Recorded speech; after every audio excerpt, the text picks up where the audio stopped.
We'll introduce the panel now. First, we have Megan Tosh, Associate Director of Talent Development for Great American Restaurants. Please wave to your adoring fans, Megan.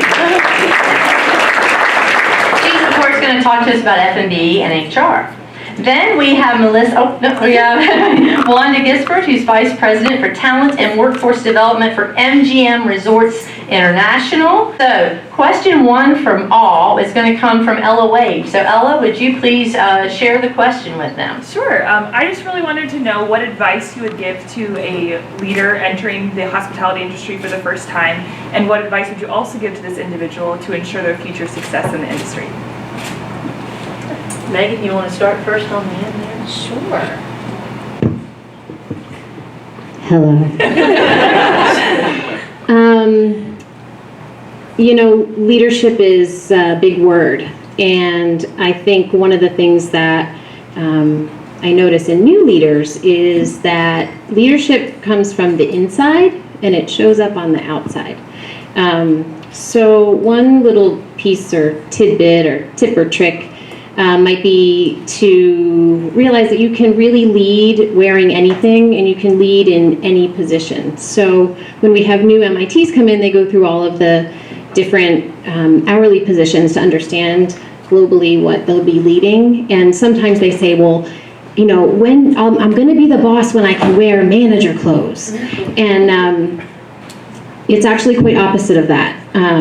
The ability to connect with people and to lead them isn't about what you're wearing, it's about who you are and how you connect and how you talk to them. So, that's one of the things we find in the most successful leaders is that they're real comfortable being able to wear anything and also show their leadership and getting people excited about doing things. The other thing I would say is staying curious.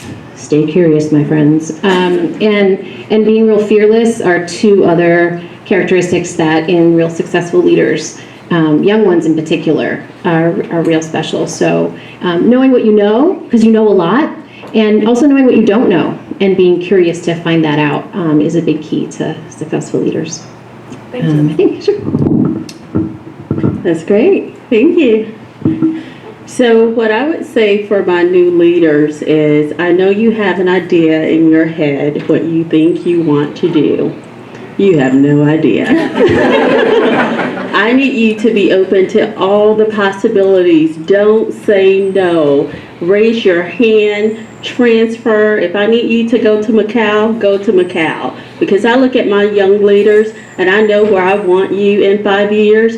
We talk about you. We watch what you do. Raise your hand, volunteer. If there's a 5K, you better be running it. If there's a fundraiser, be a part of the culture of your company. That is so important. We're looking for the next leader. So when we look at you today as these young budding leaders, we want people to volunteer, be open, transfer. You might not want to go to Kayenta, Arizona, but if I need you there for a year to grow your career and put you in Miami, do that. So trust us.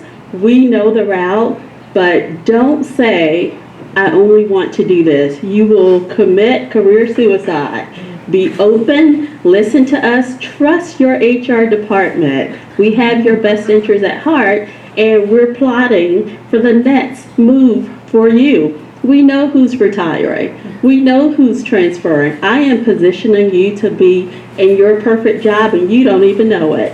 So trust us, be flexible, transfer when I say transfer, even if it's just for a little while, but don't say no to opportunities. Thank you. That's excellent. That's excellent advice. I would add to that, when I think of great leaders, the first word that comes to mind is listening. God gave us 2 ears and 1 mouth for a reason, and that's so that we can listen more than we talk. And great leaders truly do listen to everybody that's around them, not just the people working for them, but their peers and then the people who are leading them as well. The second piece of advice I have is to always be empathetic. Never lose that ability to put yourself in somebody else's shoes. You cannot have a cookie cutter leadership style. If you're managing a large group of people, each one is a distinct individual, and you need to understand what makes them tick, what motivates them, and how you can help them succeed and help your organization succeed as a result. Great leaders are also risk takers, and you touched on that. It's very important to think outside of the box, especially in today's climate.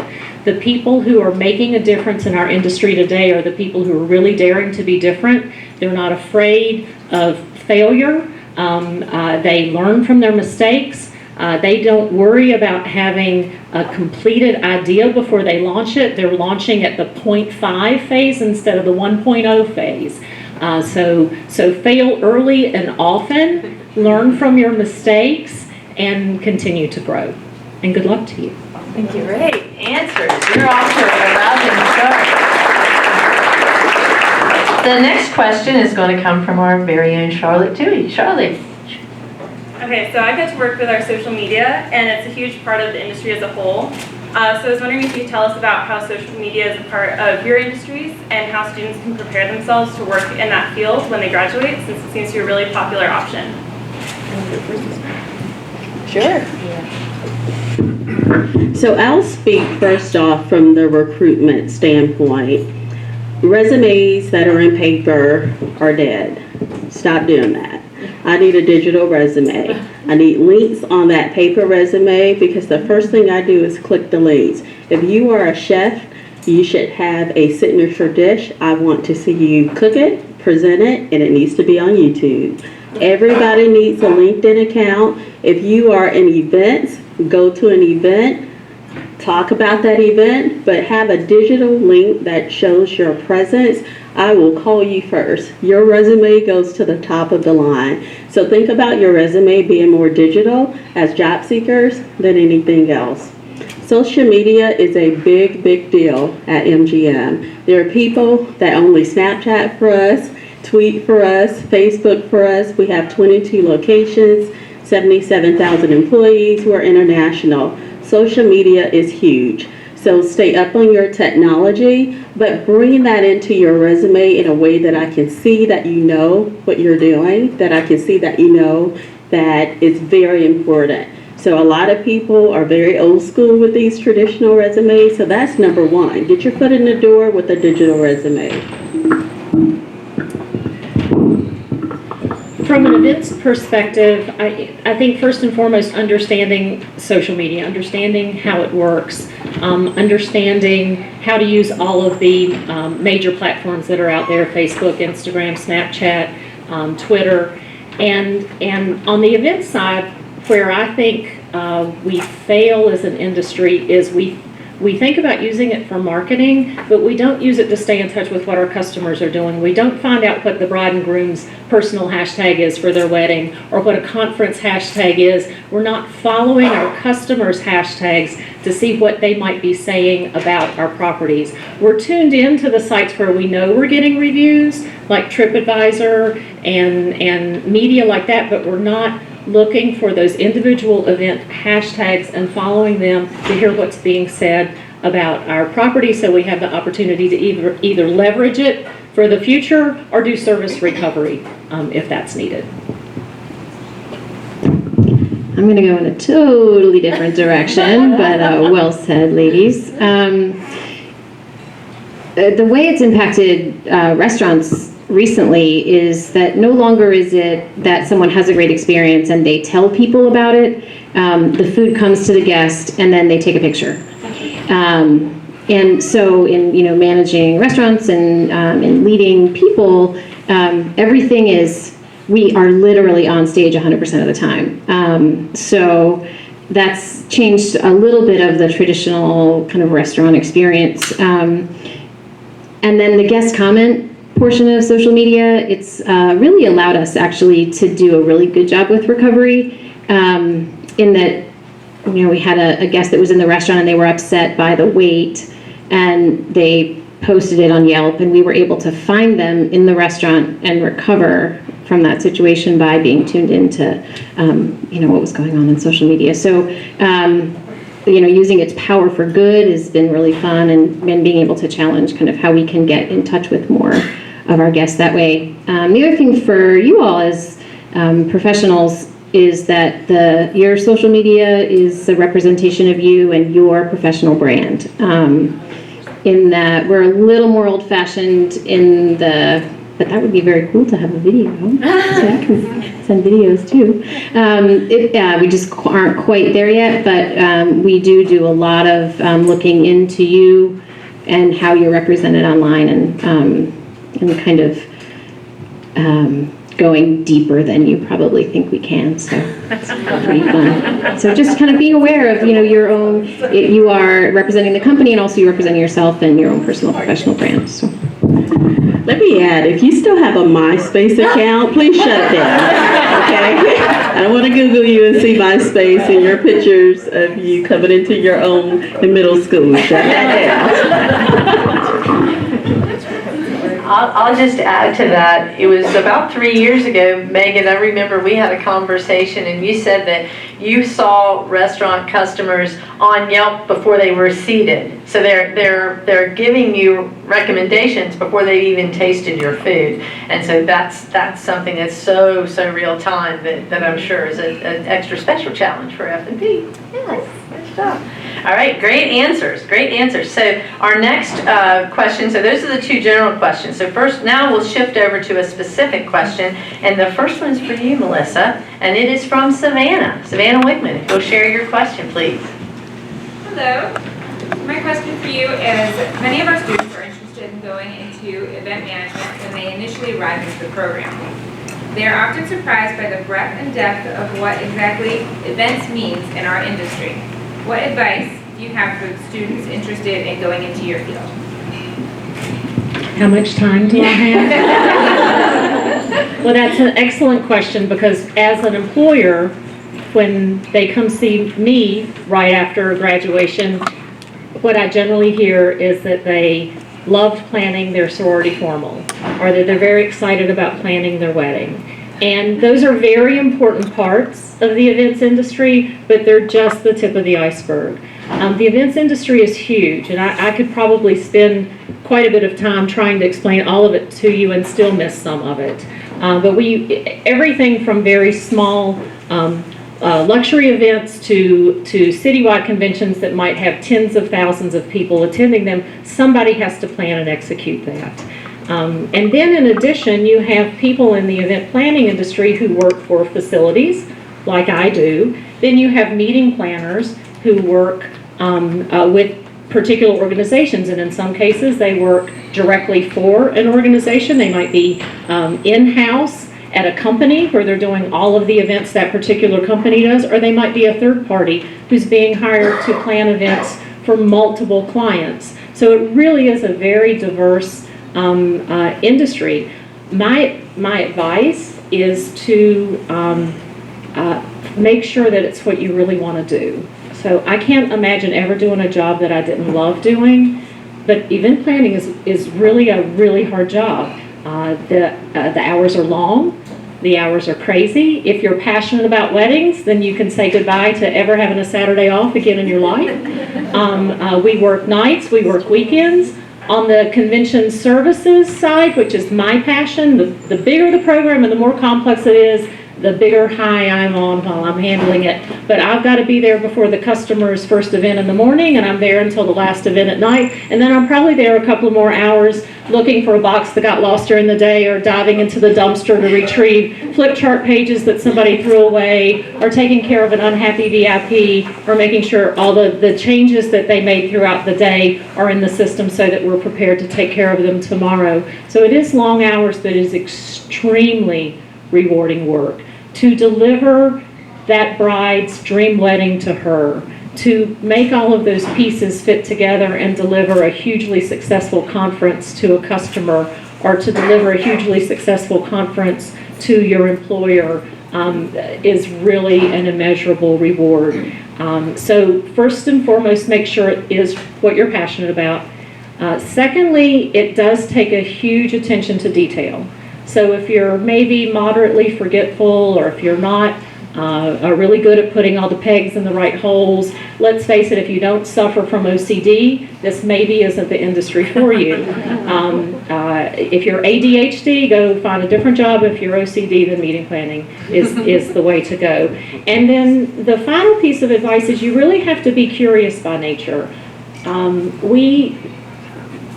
Regardless of where you are on the spectrum of all the opportunities that exist within event planning and event management, you're always going to be working with a customer, whether it's as a facility, I have a direct customer, or if I'm an in-house meeting planner, I still am going to have somebody that I'm planning that meeting for within my organization that doesn't understand event planning. And they're going to not give me all the information I need to know. So I have to be a detective. I have to ask all the right questions to learn how to satisfy the objectives of the program, how to deliver all the appropriate requirements for a successful program, to understand how people flow should work, to make sure that I've covered the organization and the event from a risk perspective and keep there from being any type of safety or security issue, all the way up to litigious situations.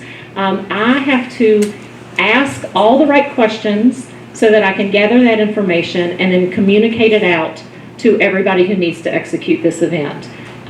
Event planners, people in event management, actually never do anything. We ask questions and we communicate what we learn out to everybody else who does it. We tell the kitchen what food to prepare, and the banquet staff how to serve it, and housekeeping which rooms VIPs will be in, and bellmen, how many people are going to be arriving, and the list goes on. And that's just a hotel example. If you're talking about events in other facilities, you have different people you're communicating to. So you have to be an excellent communicator and be thorough and really be very curious by nature. Very good. Nicely done. All right. Thank you very much, Melissa. You're welcome. Thank you. Now we have 2 more questions. The 2 remaining ones were from students who couldn't make it tonight, but will be watching later. As you noticed, we're videotaping. So this question is for Megan. Megan, what do you find most exciting about the F&B component of the industry? If anything, you know. So many things, all the things. Well, the first thing is that everybody eats. Yeah. You know, not everybody gets married, not everybody has a conference, but everybody eats. So that's one of the things I like about it, and it provides a lot of opportunity for those of us that feed people. You know, the other thing I, in particular, really like about food and beverage is the adrenaline that you can really get caught up in every day. We have a very short amount of time to make things awesome. And if we screw something up, we have an even shorter amount of time to have that person leave super psyched. So, you know, the ADHD people in the room, you sometimes actually works in your favor in F&B, because you have to think on your feet and handle multiple things at multiple times, and so that's another thing that I really like about it. The other thing is it's really challenging. They're really low margins. Like, to be really successful and make money in food and beverage, you have to be really good at what you do. So there's a real awesome challenge there too.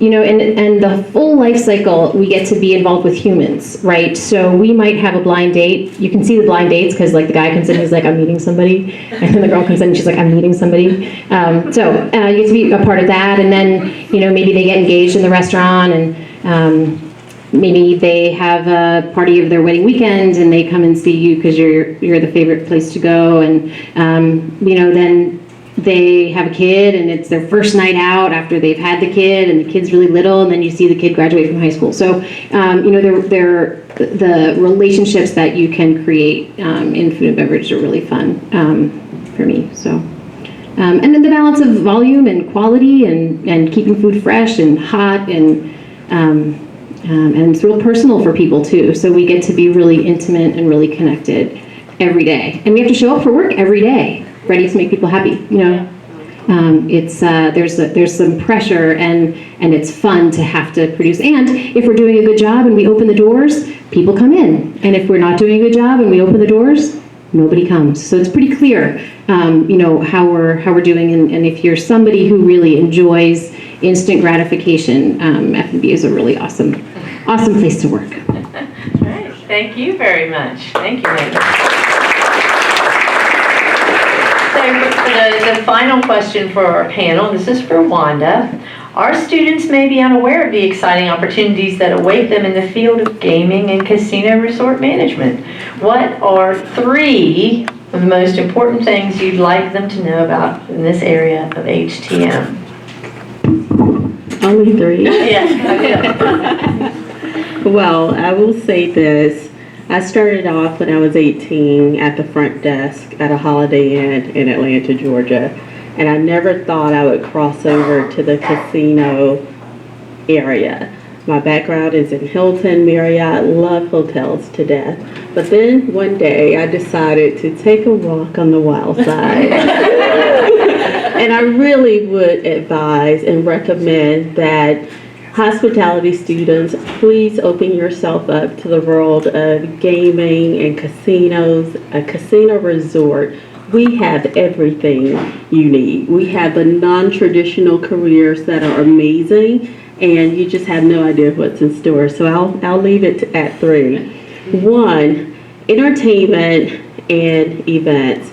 So we do entertainment very well. We have the new casino that just opened at the National Harbor, not too far from here. So we have a 3,000-seat arena. We can put a boxing ring in there, and if you saw Showtime last Friday, we had boxing there. HBO the week before, we had it there.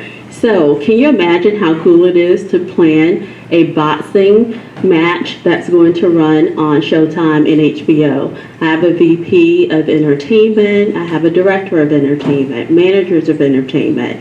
Take that, we just had Panic at the Disco. We've had Duran Duran. We're having Dancing with the Stars. So entertainment is what we do. We believe that entertainment is a part of your life. Just like you need to eat, you also need to be entertained. And that's where we come into play. So special events like you have never seen before, and it's amazing to see. I'm looking for people that can build a set for Bruno Mars, tear it down, build a Cirque du Soleil thing where they're swinging from the chandeliers, tear that down and build something else. And it's a very exciting career opportunity.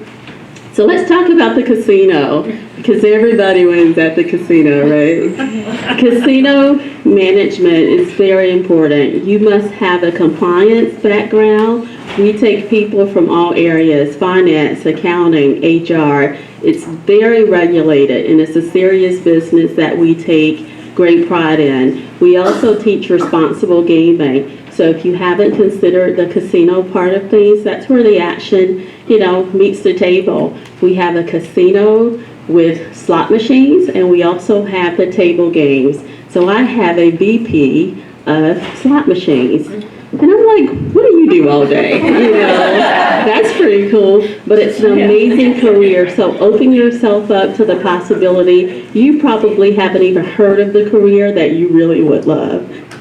So take a look. If we offer you a position, that's one thing. Just come in, build that experience, and then go from there. And then secondly, we have a huge legal team. So as you're in the casino area, we're looking for people that are really strong on compliance, regulations. We need those people coming from the hospitality sector, and then training other people so they can be like you. So I'm very excited. We're here to stay. I love a Virginia Tech graduate, so hit me up if you're looking for something.